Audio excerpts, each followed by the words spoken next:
உணவே மருந்து, மருந்தே உணவு.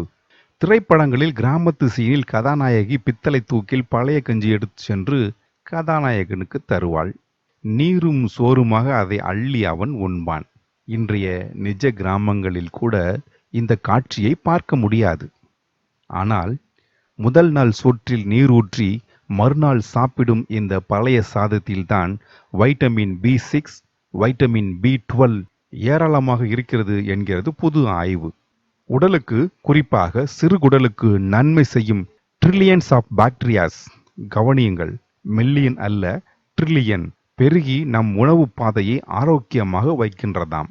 கூடவே 2 சிறிய வெங்காயம் சேரும்போது நோய் எதிர்ப்பு சக்தி அபரிமிதமாக பெருகுகிறதாம். அப்புறம் பன்றிக் காய்ச்சல் என்ன, எந்த காய்ச்சலும் நம்மை அணுகாது. பழைய சாதத்தின் நன்மைகள் சில. காலையில் சிற்றுண்டியாக இந்த பழைய சாதத்தை குடிப்பதால் உடல் லேசாகவும் அதே சமயம் சுறுசுறுப்பாகவும் இருக்கிறது. இரவே தண்ணீர் ஊற்றி மூடி வைப்பதால் லட்சக்கணக்கான நல்ல பாக்டீரியாக்கள் இதில் உருவாகிறது.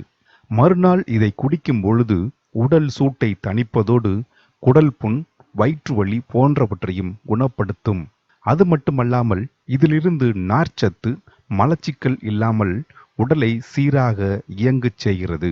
இந்த பழைய சாதம் உணவு முறையை சில நாட்கள் தொடர்ந்து சாப்பிட்டால் இரத்த அழுத்தம் கட்டுக்குள் வந்துவிடும், உடல் எடையும் குறையும்.